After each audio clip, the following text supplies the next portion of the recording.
आज मैं शिरडी उतरा फ्लाइट से। शिरडी का कहीं वेद पुराण में वर्णन है क्या? जोर से बोलिए जरा। नहीं। भगवत गीता रामायण में वर्णन है क्या? नहीं। त्र्यंबकेश्वर का वर्णन है, कृष्णेश्वर का वर्णन है, भीमाशंकर का वर्णन है। त्र्यंबकेश्वर के लिए फ्लाइट है क्या? भीमाशंकर के लिए फ्लाइट है क्या? कृष्णेश्वर के लिए नहीं। जितने लोग शिरडी में आते हैं इतने कृष्णेश्वर, त्र्यंबकेश्वर, भीमाशंकर जाते हैं क्या? नहीं। क्यों? हमारी सरकारों ने डेवलप ही नहीं किया। आज मैं श्री रामपुर की पवित्र भूमि से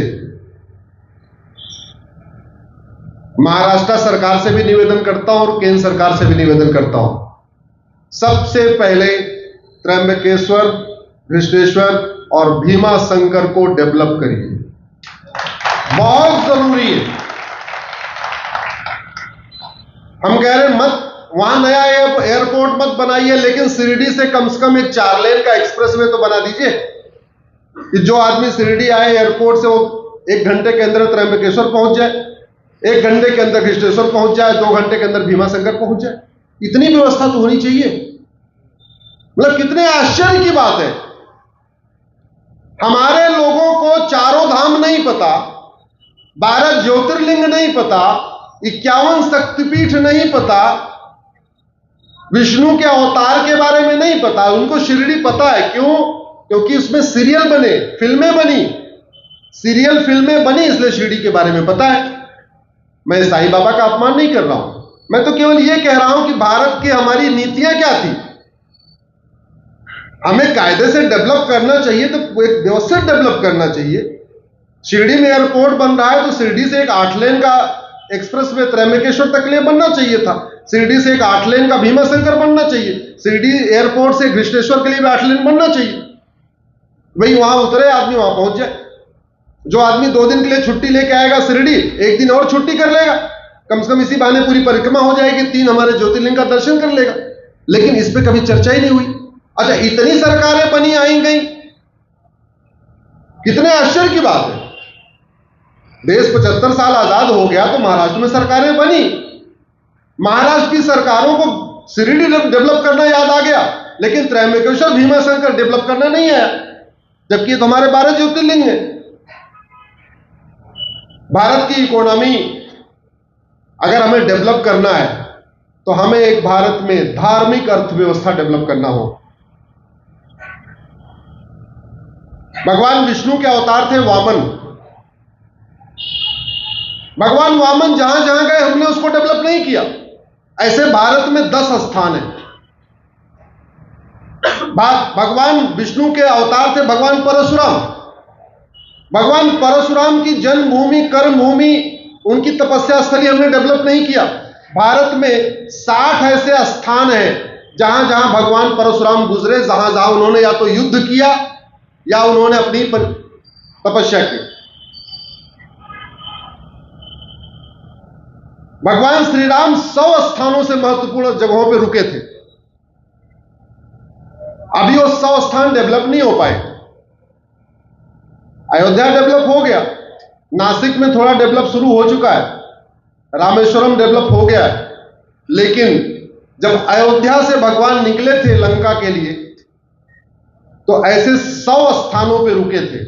अगर वो 100 स्थान डेवलप कर दिया जाए तो हमारी इकोनॉमी बूम होगी कि नहीं होगी? जरा जोर से बताइए। होगी। भगवान श्री कृष्ण 100 स्थानों पे गए थे, लगभग 105 है। अच्छा, सबसे संयोग देखिए, भगवान श्री राम निकलते हैं उत्तर से दक्षिण जाते हैं और भगवान कृष्ण पूरब से पश्चिम चलते हैं। भगवान राम अयोध्या से तमिलनाडु, उत्तर प्रदेश से तमिलनाडु, उत्तर से दक्षिण। अब भगवान कृष्ण मथुरा से चलते हैं, पहले मणिपुर तक जाते हैं, फिर मथुरा आते हैं और फिर द्वारका चले जाते हैं। पूरा पूरा पूरा पश्चिम उन्होंने यात्रा किया। भगवान बुद्ध के 50 महत्वपूर्ण स्थान है भारत में।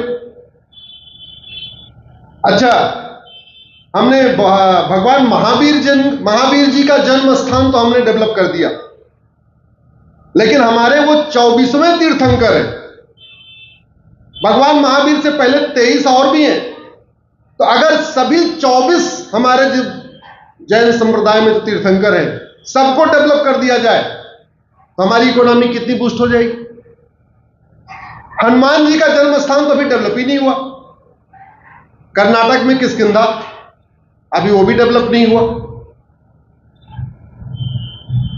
तो अगर हम भारत की इकोनॉमी को बूस्ट करना चाहते हैं तो केवल इतना कर दें, चारों धाम को डेवलप कर ले, 12 ज्योतिर्लिंग को डेवलप कर दे, 51 शक्तिपीठ को डेवलप कर ले, भगवान वामन के 10 स्थान को डेवलप कर दे, भगवान परशुराम के 60 स्थानों को डेवलप कर दे, श्री राम के 100 स्थानों को डेवलप कर दे, श्री कृष्ण के 100 स्थान को डेवलप कर दे, भगवान बुद्ध के 50 स्थानों को डेवलप कर दे, और भगवान आदिनाथ से भगवान महावीर तक जो 24 तीर्थंकर हैं उनके 50 स्थानों को डेवलप कर दे, हनुमान जी जहां जहां गए उसको डेवलप कर दे, तो भारत की जीडीपी जस्ट डबल हो जाएगी, जस्ट डबल हो जाएगी।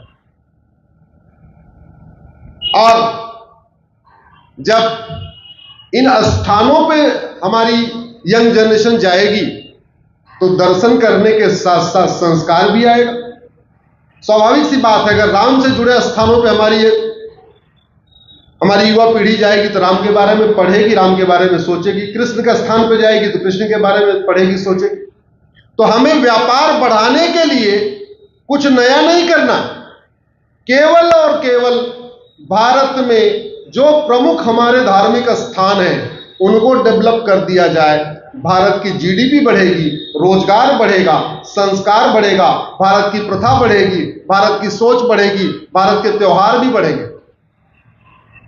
इसलिए अब समय आ गया है कि भारत में 1 नेशन 1 टैक्स कोड के साथ साथ 1 नेशन 1 बिजनेस कोड भी लागू किया जाए। और अगर हम चाहते हैं धर्म की जय हो, अधर्म का नाश हो, प्राणियों में सद्भावना हो, विश्व का कल्याण हो, तो 2 चीजों पे हमें खास काम करना पड़ेगा। एक, हमारी अर्थव्यवस्था धार्मिक अर्थव्यवस्था हो, दूसरा अधर्म का नाश। हम लोग वॉक करते हैं तो छड़ी लेके चलते हैं। क्यों चलते हैं? क्या रोज कुत्ता काटता है क्या? जोर से बोलिए जरा। नहीं, वो छड़ी देख के कुत्ता पास में आएगा नहीं। तो छड़ी किस लिए होती? मारने के लिए नहीं, छड़ी पीटने के लिए नहीं होती। छड़ी किस लिए होती है? डराने के लिए। हमने अग्नि मिसाइल बना लिया है। अब्दुल कलाम साहब अग्नि-1 बना के गए थे, अभी अग्नि 5 तक बन गई। हमने चलाया अग्नि मिसाइल किसी के ऊपर चलाया क्या? तो किस लिए बनाया? चलाने के लिए, डराने के लिए। हमने ब्रह्मोस बनाया, चलाया किसी के ऊपर? नहीं, डराने के लिए। परमाणु बम विस्फोट कर दिया, चलाया किसी के ऊपर परमाणु बम? नहीं, किस लिए चलाया बनाया? फिर डराने के लिए। राफेल खरीद लिया, चलाया क्या किसी के ऊपर? नहीं, किस लिए खरीद लिया? डराने के लिए। मॉर्निंग वॉक करते हैं, छड़ी लेके चलते हैं, किस लिए? कुत्ते को डराने के लिए। भारत में पहले जस्टिस विद इन वीक होता था। ध्यान से समझिए, भारत में पहले होता था जस्टिस विद इन वीक। आज अपराध किया, 1 सप्ताह के अंदर आपको सजा मिल जाएगी। 1 सप्ताह के अंदर। कोई अपील नहीं, कोई सुप्रीम कोर्ट नहीं, कोई हाई कोर्ट नहीं। 5 लोग बैठे, 5 लोगों ने तय कर दिया, जो सजा होनी हो गई। आपको कुछ दिनों के लिए गांव छोड़ना है, गांव छोड़ना है, आपको दंड देना, दंड देना, जो सजा मुकर्रर हो गई, 5 लोगों ने कर दिया तो कर दिया। No appeal, nothing. सच कैसे उगलवाते थे? दोनों पक्षों को बुलाया, हाँ भाई आपने इनका घोड़ा खोला? बोले नहीं खोला। बोले काम करो, तांबे के लोटे में गंगा जल को रखो और गंगा जल में हाथ उठा के बोलो उठाया कि नहीं उठाया? बोले हाँ साहब नहीं उठाया। चूंकि संस्कार इतने तगड़े थे, धर्म इतना तगड़ा था, आदमी झूठ नहीं बोलता था। लेकिन आज तो बहुत झूठ बोल रहे हैं। आखिर क्या कारण है कि जापान में लोग इतनी झूठ नहीं बोलते, सिंगापुर में इतनी झूठ नहीं बोलते, भारत में इतनी झूठ क्यों बोलते हैं? भाई भारत तो इतनी पवित्र भूमि है ना, भगवान राम यहां पैदा हुए, कृष्ण यहां पैदा हुए, भगवान महावीर पैदा हुए, भगवान बुद्ध यहां पैदा हुए, हनुमान जी यहां हुए, शंकराचार्य जी हुए, सारे देवी देवता तो यहां पैदा हुए, फिर यहां इतनी झूठ क्यों बोली जाती है? सिंगापुर में कोई देवी देवता नहीं हुआ, फिर वहां झूठ क्यों नहीं बोलते, ईमानदारी से क्यों रहते? आज मैं अभी आ रहा था रास्ते में तो मैंने एक खबर पढ़ी, कर्नाटक के भूतपूर्व मुख्यमंत्री येदियुरप्पा जी के ऊपर बलात्कार का आरोप लगा दिया किसी ने। पढ़ा नहीं पढ़ा? आप लोगों ने पढ़ा होगा। कर्नाटक के भूतपूर्व चीफ मिनिस्टर के ऊपर जो 75-80 साल के हैं, उनके ऊपर बलात्कार का आरोप।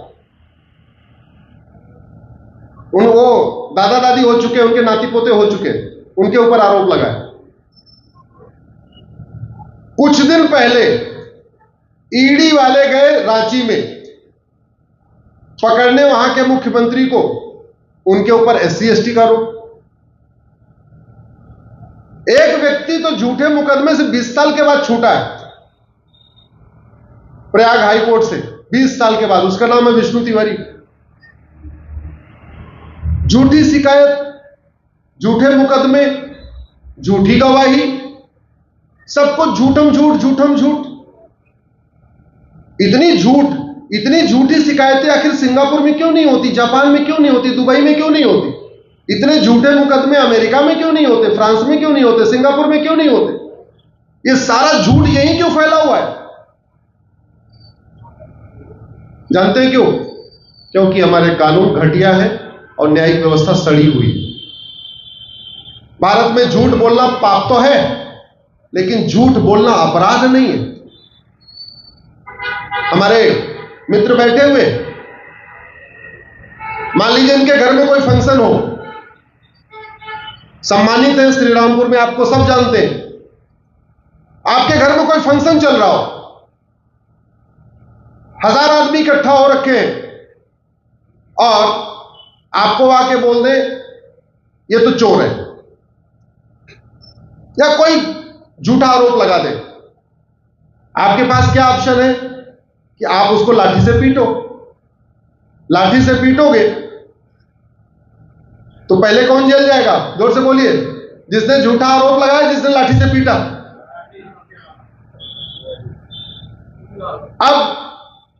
अब ये मुकदमा करेंगे उसके ऊपर मानहानि का। 15-20 साल आपके श्रीरामपुर के कोर्ट में चलेगा। अगर जीत गए तो यहां की हाई कोर्ट 10 साल, वहां से जीत गए तो सुप्रीम कोर्ट 10 साल। 30 से 40 साल में क्या सिद्ध होगा कि नहीं आप चोर नहीं थे? वो तो आप थे ही नहीं, आप तो थे ही नहीं चोर। वो तो झूठा का आदमी आरोप लगा के चला गया। तो 30-40 साल पूरी मेहनत करने के बाद इन कोर्ट से इनको क्या मिला कि नहीं नहीं नहीं ये चोर नहीं है। लेकिन जिसने झूठ बोला था चोर है, उसको क्या हुआ? क्या हुआ उसको? कुछ नहीं। इसलिए झूठ को गंभीर अपराध बनाना बहुत जरूरी है।